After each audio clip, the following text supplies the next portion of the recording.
How's everyone doing today? Welcome back to On The Ball. Welcome back to another review of the Premier League, which is the follow-on from our prediction show where we make predictions for each and every Premier League game of the weekend. And as you can see, the scoring system, 291 to Sim, 300 to me. And the way the scoring works, it's 5 points for a completely correct score, and 1 point for a correct result. And the star man, once you pick that man, you can't pick them again for the rest of the season. And it's 5 points for a goal, 2 points for an assist. Let's get into the weekend's action, starting off at Villa Park as Villa beat Nottingham Forest by 4 goals to 2. Sim went for 1-1. I went for 2-1. So I take a point on the board for this one. Villa started this game on fire, didn't they? Absolutely tearing Nottingham Forest to shreds. And then the second half was a completely different story. Nottingham Forest came back into it, got 2 goals back, but it just wasn't enough, wasn't it? And Aston Villa went on to win the game by 4 goals to 2. Yeah, they actually pulled one back around the stroke of half-time in that first half. It was 3-0. And to be fair, I was watching the game. Villa were very impressive in the opening exchanges. Whenever they went forward, they looked like they were going to score every single time. Forest seemed to have no answer. To be fair, the goals they did score, obviously Leon Bailey did really well on the right-hand side, set up Ollie Watkins. And then the other 2 goals, I believe, were from... the second goal was actually a really good team goal, and then the third one was a cross which was headed home from Douglas Luiz. What I would say is in that opening exchanges, Forest, if they were a bit better on the ball, they had so many openings, but they just seemed to be lacking in coordination with the front four. I think it's the first time potentially that front four have played together from the start. And it was a very attacking lineup from Forest: Elanga, Morgan Gibbs-White, Callum Hudson-Odoi, and Awoniyi. So I was looking at thinking, with Villa's high line, maybe they can put them under pressure. But it didn't really happen until that second half. And to be fair, they got the goal back, Forest. And then straight after half-time, Morgan Gibbs-White scores a lovely goal after Origi sets him up. And then straight after that, Origi goes through one-on-one and he has a chance to make it 3-3. And he skews it wide. And then within a few minutes, Villa hit them back for 4-2. So if that goal goes in to make it 3-3, it could have been a very different story. And at half-time, Pau Torres went off, Callum Chambers comes on, and all of a sudden, Villa looked like they were under the cosh when they made it 3-2. Looked like Forest might get back into the game. But to be fair to Villa, they got the 4th. And to be fair, for the last half an hour or so, however long there was after the goal, they weren't too troubled apart from a few half chances for Villa. Yates had one more chance to make it 4-3, and if he would have done that, maybe they could have got back in the game. But Villa will definitely feel like they deserve the victory, and it was a good performance overall, but definitely still signs of vulnerability at the back. Ollie Watkins carrying on his unbelievable form this season with another goal, but the player I want to highlight is Douglas Luiz once again at Villa Park. He's just a different animal, isn't he? 2 goals in this game. I think he's scored the most goals out of any midfielder in the Premier League this season at home, and what a season he's having. Yeah, he's really become an outstanding Premier League midfielder, and I think he's really shown his ability. He's always been a player who can, get a good strike off from the edge of the box and stuff, but he's really shown that ability this season to make those late runs into the penalty area and have that finishing ability as well. And now he's not just he was known as a bit more of a 6, and now he's, known as maybe an 8, a very, very good number 8 who can get on the end of a lot. That's why Arsenal wanted him so badly a year ago or so. And when we're seeing that now, is he was actually a player who's played for Man City as well, but obviously never made the grade. He's been absolutely exceptional for Aston Villa this season, so underrated. And also Leon Bailey. Everyone was talking about Diaby when he signed in the summer. Bailey's really just taken his spot off him, and there's been no looking back. He's been exceptional past few games. I think now, I think it's over. I think in all competitions, it's 10 goals, 11 assists for him this season, which, considering last season, a lot of people wanted him sold. He actually nearly left in the summer, and look at him now, absolutely flying. So what a season he is having as well. Yeah, brilliant player, Leon Bailey. But we move on to the Amex. It was finished Brighton 1, Everton 1. Sim went for 2-0 to Everton. I went for 0-0, which I was actually close to. It was 0-0 going to the last 15 minutes, but then Branthwaite scored, I think, on the 15-minute mark or close to, and then Brighton got a late equaliser with Lewis Dunk in the 95th minute of the game. I didn't really see much of this game, but from the highlights, it looked like it was kind of a game that you expected it to be, with Brighton having all the play, all the possession, and then Everton trying to hit them on the counter-attack pretty much. Yeah, I think Everton actually didn't have a shot on target until the 60th minute or so, when Decore put a really good volley, which was clear off the line. But it was literally, I wouldn't say literally a carbon copy of last year, because last year Everton had a bit more chances on the breakaway.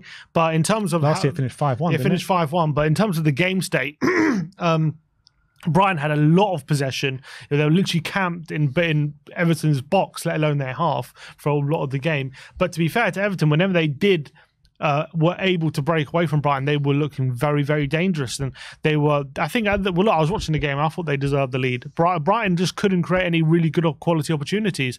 They had a lot of kind of half chances, but Everton defended impeccably, and I thought they didn't do it as much as last season, but they were able to exploit Brighton on the breakaway on a fair amount of times. And the goal they scored, Brathwaite, what an absolute stunner from him. Yeah. Left foot, edge of the area from a centre back as well. Ball falls to him from a set piece, and he just absolutely smacks it into the top bins. What a finish from him, and adds to why a lot of people are talking about him as one of the best young centre backs in the Premier League. And at that point, Everton are 1-0 up, defended very well for a lot of the game, and then Billy Gilmour gets himself deservedly sent off for a really horrible challenge on Onana. I thought over the top. I thought it was a red card.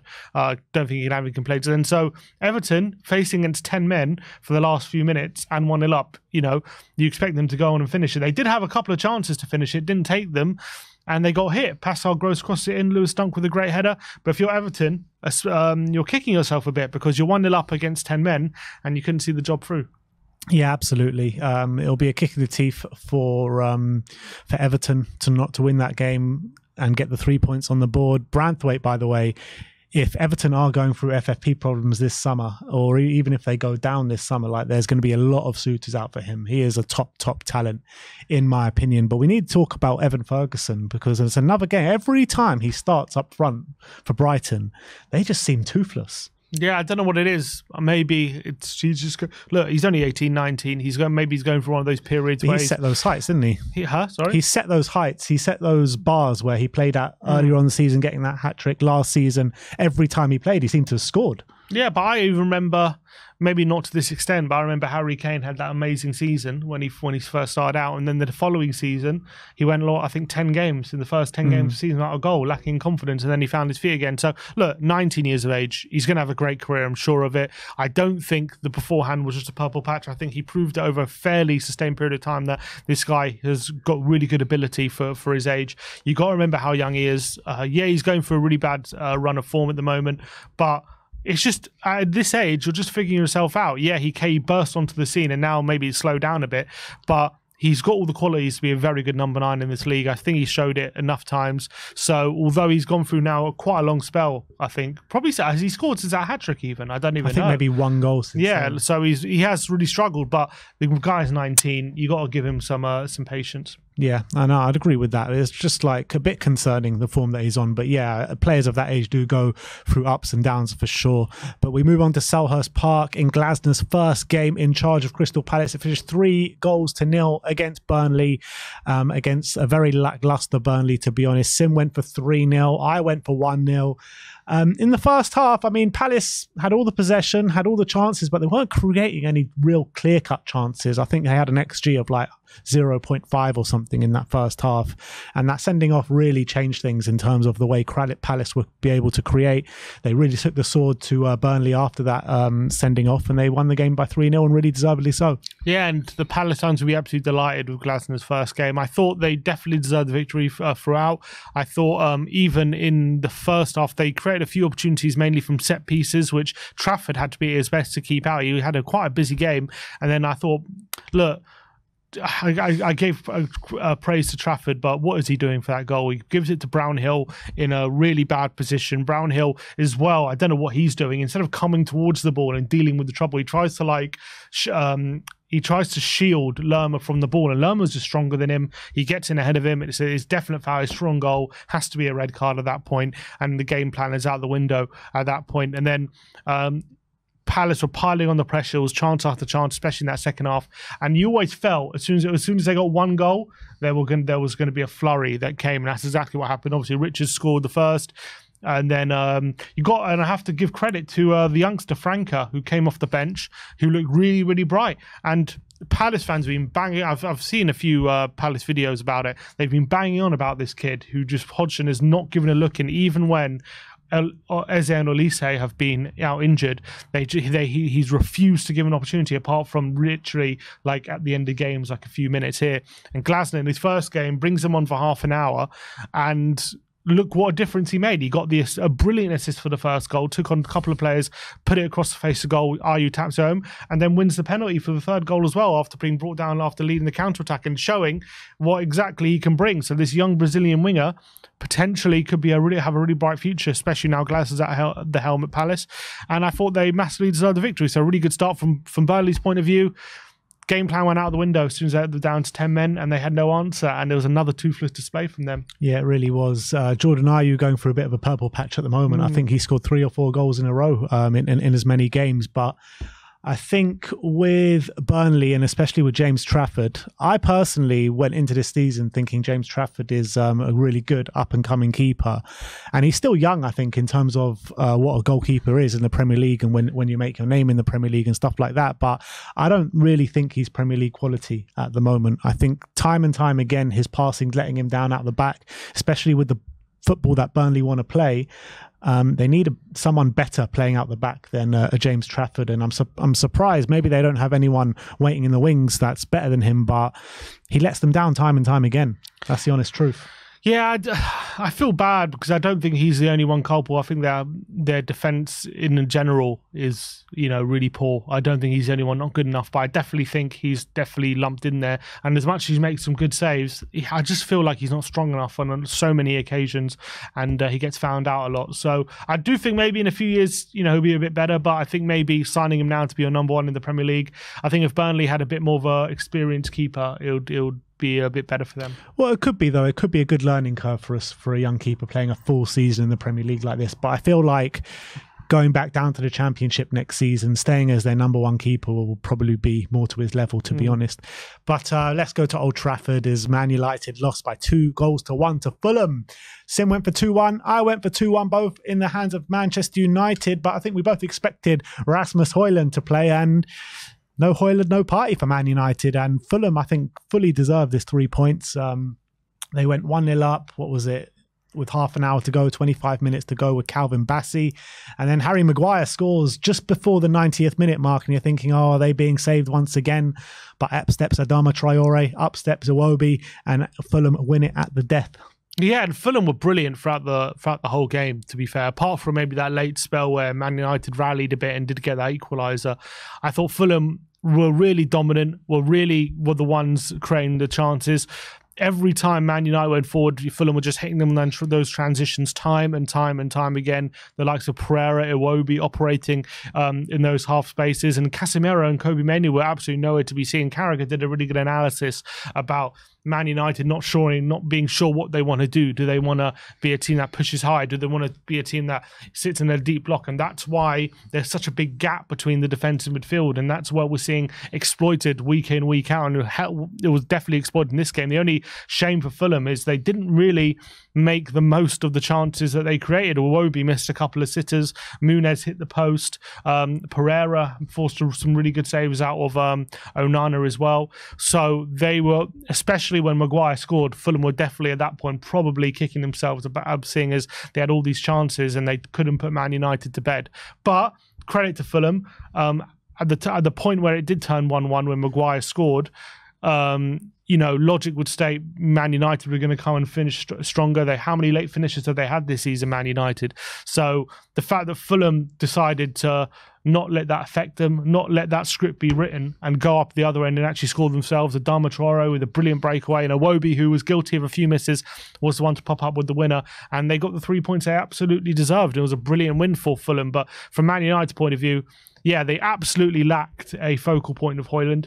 They had no physical presence up front. Rashford didn't seem happy at all. The new kid who played on the right, I can't even remember his name. He was pretty anonymous throughout the game. Kobe Mainoo put in one of his weakest displays I've seen in a Man United shirt. It was just a shambles all round, to be honest. They were second best, and this is Fulham at home, Surely you would think in this kind of game they should be dominating, they should be putting them to the sword, and it was anything but. And with every time Man United, you think they're getting somewhere, and then a result like this is always likely to happen. Yeah, absolutely. And I think the way you're right in what you're saying, Fulham definitely deserved the win when you're looking at the 90 minutes balance of play. But that goal they actually scored in the last minute was wildly against the run of play.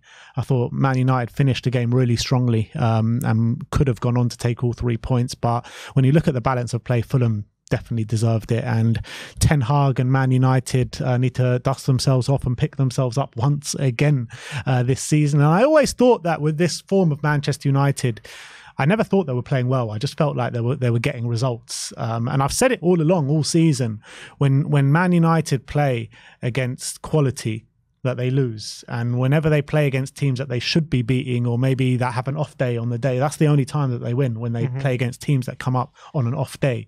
And they caught Fulham on a really bad day for them, because Fulham were absolutely brilliant. So it was a deserved victory for Fulham. Do you think Ten Hag lasts past the summer?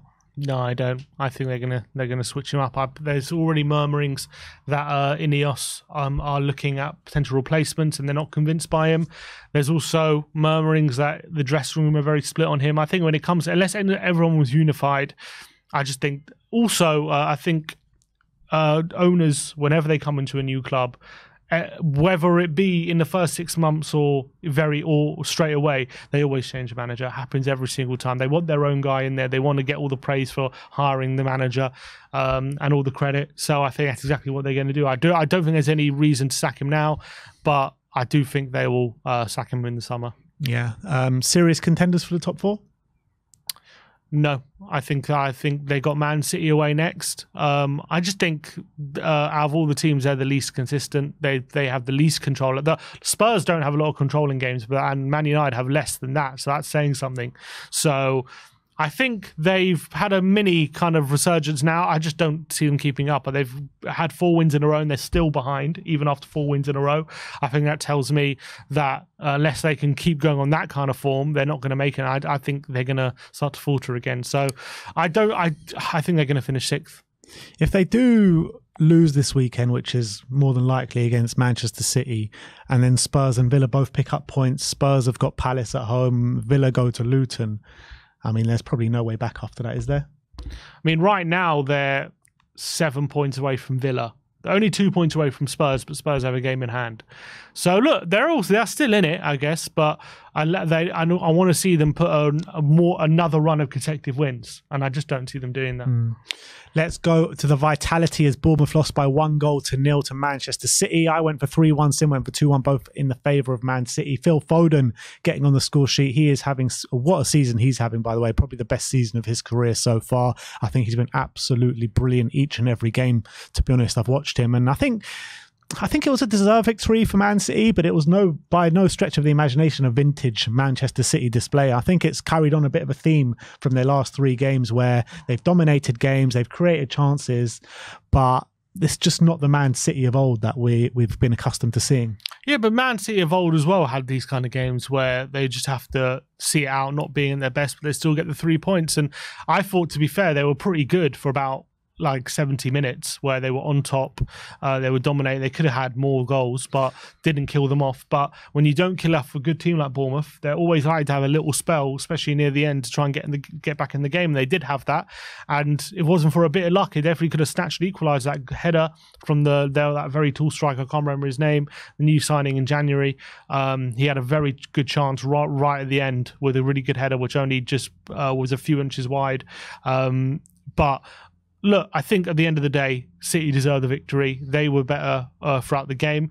But Bournemouth will feel proud that they took them all the way. They only lost by a goal, and they could have nicked it right at the end and got a draw. So I think both sides will be happy. But I think City, look, you got to remember as well, City in this game, they didn't bring on Kevin De Bruyne because Pep said, he was on the bench, but Pep said even though they're only 1-0 up, he didn't want to risk him because he felt like they can see out the game without him and they want to keep him fresh. So when you're doing that kind of stuff, right? So basically what he's saying is, I'm holding back, but we're still winning. So once they stop holding back, they're going to be flying again. I think it was a good enough display, and, they didn't have De Bruyne, and he's going to be back next game. So I'm sure they'll be okay. Yeah, not bad holding back exactly in the latter stages of February, is it, for Man City? But that's what you can afford to do maybe with the amount of talent that they do have in their squad. But we move over to the Emirates. Arsenal 4, Newcastle 1, and absolutely another battering by Arsenal in what's that, 5 in a row now, 4 in a row now for Arsenal.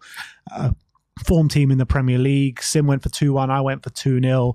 first half was an absolute show Arsenal put on. They were absolutely brilliant. Newcastle were terrible, though. They really were. Every week, though, we seem to be saying it, that Arsenal, are battering these teams, but the other team just don't show up. I don't know if it's like Arsenal being brilliant or the other team just being in crisis mode and just being really poor. But I thought, as well as however good Arsenal were in that first half, they'll score 2 set pieces on the day. The amount of set pieces they're scoring this season is crazy.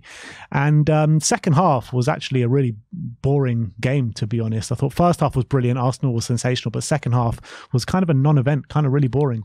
I have to give credit where credit's due, because I've been critical of Arsenal for some of the football they've played this season in terms of all, like, just not being at its fluid best. But I have to say, watching them, especially that first half, some of their football was absolutely exceptional. The quick interchanges, players close to each other, and it's like they're zipping it about, and you're like looking around, and all of a sudden they're in on goal, and I just couldn't believe how quickly and how effectively they were able to maneuver it. And yeah, they did score 2 set pieces, but it wasn't for the lack of trying. They opened Newcastle up time and time again, pretty much whenever they went forward. In fact, no, the second goal wasn't a set piece. It was Havertz who scored the second, wasn't it? Havertz the second, yeah, with a pullback from Martinelli, which was another brilliant team move. They did the first one. Was Kiwior in the Botman own goal.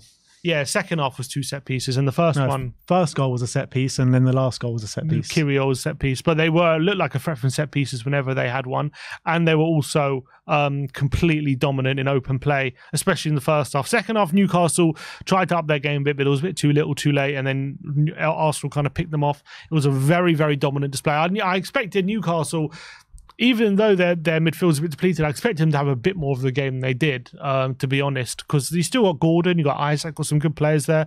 The back four is still fairly solid. So I thought, they can give them a bit of a game, but they're absolutely no match for this Arsenal side, who absolutely blew them away. And if they're going to be in this kind of form from now to the end of the season, I have to say they're going to take some stopping, because they were absolutely it wasn't just, first of all, they're barely conceding a chance, which that's been the case for a while now. And now they're starting to really play some impressive football. And if they marry those two things, because right now, if I'm looking at the football they're playing, I think during the season, Liverpool have been playing better and City have been playing better, but I'm talking about recent form right now.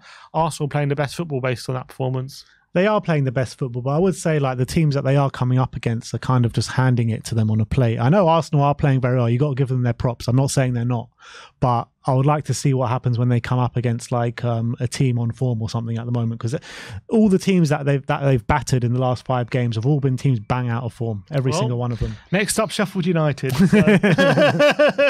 You can keep that one going for another week. Yeah, exactly. So just rinse and repeat this review for the next week. But let's go on to the Sunday game, which was Wolves 1, Sheffield United 0 at Molineux. Both of us going for 3. Well, Sim went for 1-0 against Sim got the 5-pointer. I went for 3-0. And this was a strange game, because I felt Wolves came out the blocks quite fast, and Pedro Neto was putting Sheffield United under a bit of pressure. But then Sheffield United started to come back in the game, and I felt Wolves kind of just scored one out of the blue, really. And then the second half, Sheffield United were probably the better team, to be honest. And I think it was unlucky for them not to get back in the game. Yeah, I actually didn't watch the second half, because obviously the Carabao Cup final was on in the second half, so I didn't really catch it. I was watching the first half, though. And I have to say, yeah, Wolves dominated, but Sheffield United did have some really good openings. Brewster went for on goal. McAtee went for on goal, and they fluffed their chances. So they'll be really annoyed they didn't make use of those. Wilder was a bit annoyed. In fact, the Sheffield United players were fighting with each other at one point in the first half, and VAR had to make a review of that. But the ref was like, the commentator at the time was like, "Oh, the manager will love seeing that." Yeah, and I think he said after the game he didn't mind it. But obviously, Aït-Nouri with a really good cross. Sarabia got the goal, and it was probably reward for their dominance. And then second half, I didn't really watch it, but I've seen a few of the highlights. Sheffield United did seem to be on top and could have got back in the game. Wolves seemed to retreat a bit for some reason. You expect in that kind of game state with Sheffield United chasing the game, you'd think that would suit Wolves, getting more space. But for some reason, they kind of play within themselves a bit. And on another day, Sheffield United could have equalised, and that would have been very disappointing. But Wolves did get the victory. Wasn't the best game, wasn't the best performance, but good victory for Wolves and up into 9th at the moment. So, I mean, they can't complain at all. I think Sheffield United will take a bit of heart from that display, to be honest, with the form that Wolves have been on. But they need points, essentially, at this point. Yeah, Heart ain't going to do much for them exactly, at this point. Heart ain't going to do nothing for them. So looking at the table now, it looks as though Burnley, Sheffield United are gone, I think. Yeah. Well, they have been for some time, probably. Well, with Everton now having their points deduction reduced, that now means that Burnley and Sheffield United are now 11 points away from Nottingham Forest. So I think at this point they are down. At least with Everton there, even though Everton were probably not going to get relegated, at least the gap's like 7, which is, you know, not double digits essentially. Now it's 11 points. I think there's no way back. Luton still got an outside shot, only 4 points behind Forest, but with Forest potentially getting also points deduction. But Burnley and Sheffield United, the writing's got to be on the wall. But if I'm their owners, if you've gone this far and you haven't sacked the managers, you might as well just keep them on, because Burnley aren't getting any better than Kompany. He can get them back up if he stays. And Wilder knows how it is to get Sheffield United just took up. the job, Wilder. So I don't see them getting sacked, to be honest, because if the owners haven't realised they're going down, I mean, it's a bit too late. Yeah, but also on the other hand, the owners haven't done enough to keep those clubs in the Premier League. Those squads are championship squads. They're not. They didn't prep themselves for the Premier League whatsoever. And I know you'll probably say Luton maybe didn't either, but at least Luton brought in a Ross Barkley, players that are adept to the Premier League. Who do Burnley and Sheffield United have? They got no one. Yeah, but it's not always names. It's about, look at Brentford when they came up. They didn't exactly have star-studded squad as well. Still had like Ivan Toney and but these he players. wasn't a Premier League player before he became. He wasn't a player, but they're Premier League quality. He they is are now Premier League because quality. he did it. Well, we don't know that till they're in the Prem. So, I agree. Do more. I agree. They're not good enough, and that showed. I think we said it at the beginning of the season as well. Especially Sheffield United, they sold their best 2 players coming into this season. Burnley, I expected them to really give it a better fight. I think it's been very disappointing, because I think we were expecting. Not maybe mid-table, but at least 14, 15, something like that. Like at least give it a good go, and they just have completely fallen flat on their faces, to be honest. Yeah. And last but not least, West Ham 4, Brentford 2, a battering at the London Stadium. Both of us going for 3-1 to Brentford, and Jarrod Bowen scoring a hat. Was it a first half hat trick for Jarrod Bowen? No, the second one was in the second. Third one. The third one was in the second half. But West Ham back into form. I mean, they've been absolutely shocking over the past 4 or 5 weeks, and they absolutely destroyed Brentford, to be honest, for the most part of that game. Yeah, Brentford got a couple of goals, but I was quite impressed with West Ham, to be honest. And the calls from the West Ham fans in the ground was Bowen for England, and I think he should be called up with the form that he has been showing. But Brentford, on the other hand, they're bang in trouble now. They really are. I think it's 10 defeats in 12 games for them, which is, as much as I've been praising them recently, because I actually do think they've been playing fairly well in recent games, they're not getting the points and they keep getting defeats. This was a big game for them because it was their first opportunity, not playing like a big side like a City or a Spurs or a Liverpool, and to really show that, yes, we're playing well, but we can actually pick up wins, and they didn't. And they were 2-0 down after 10 minutes. Yeah, that's got to be really frustrating. In fact, Thomas Frank, after the game, said the performance was unacceptable, and that he doesn't usually say, he's usually quite a positive person, and he was very critical of Brentford. You said we lost fair and square, and especially with Everton's points reduction, that's put them bang in trouble right in the firing line now. So they got to be very well. I still think they'll be all right. I still think they'll be good enough to beat the drop, but definitely they got to fight for every point now, because they are bang in trouble right now. What I would say is West Ham completely came flying out of the blocks. I think they were 2-0 up after 5 minutes. It was ridiculous. They completely came flying out of the blocks, but after that, I did think from then on it was a bit of an even game. Brentford got a goal back quite early on. Morpie scored off within 15 minutes. Then Bowen late in the second half makes it 3-1. And then they made it 4-1 with an absolute worldie from Emerson from 35 yards. What a goal that was. And then Brentford pulled one back at 4-2, and they had chances to make it 4-3. And if they did, maybe it would have been a scary last few minutes for West Ham. So I don't think it was completely a battering. I thought Brentford, after those first 5 minutes, were really in the game, but you can't go 2-0 down after 5 minutes. I think that's what cost them at the end of the day, and they got completely punished for that. So I think also for West Ham's point of view, it was actually a really big game, because I believe there were some banners against David Moyes before the game, and with the form they're on, the pressure he's under, it was a really, really big game for him. They needed to win that game. Like, it wasn't an option. So it looks like they pulled out the bag for him. And obviously he said, he came out of the game very bullish. I'm not going anywhere anytime soon. I still think, in my opinion, it'll be best for West Ham if they part ways with him after the season. But looks like Moyes, apparently he's had a contract offer, and he's still mulling over it.